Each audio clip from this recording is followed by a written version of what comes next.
Welcome back, friends, to another hardly an episode of Big Ideas with BFO. I'm your host, Steve.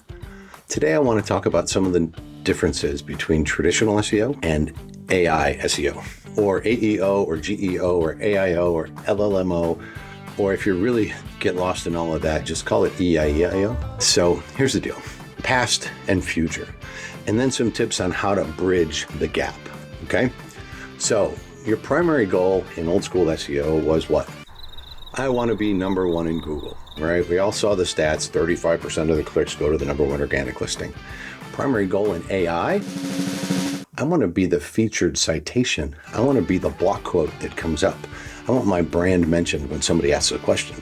Entirely different goals, right? Measurement in old school SEO. What did we think about? We measured click-through rates, right? We measured traffic. Okay, cool stuff. We probably, as a measurement, we looked at rankings, right? How much have my rankings changed over the last 6 weeks, 6 months, 6 years?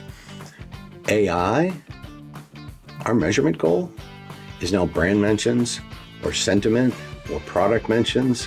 We're not seeing referral traffic like we used to. It's not 10 blue links.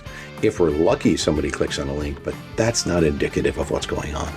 So what we want is we want brand mentions, we want product mentions, we want people mentions, we want those things. Now, content focus in the SEO world versus the AI world. Content focus in SEO, and this goes back a little bit. Remember the days of keyword density? How many times could you put a keyword or something related in your content? And how many backlinks could you get? Now that's dating itself a little bit. Content's changed a lot. But now when we think about content focus in the AI world, we're thinking about experience, expertise, authority, and trust, or Google's EEAT. And this applies not just to Google, this applies to ChatGPT, Perplexity, and Claude.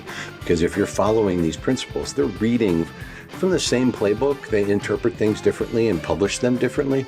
But if you're thinking about schema on the backside of your site to control who your authors are and publish dates, and you've got an author bio on the page with a published date, you've got to have that stuff on your site. It's got to have an author. It's got to have a published date.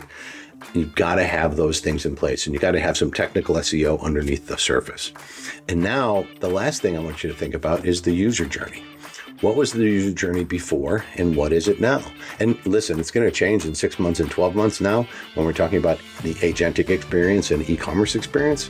We'll see where that all gets us. But right now, from a content perspective, historically, our user journey was search, click, browse, back click, next link, back click, next link, or dive in on a site when we finally get to where we want.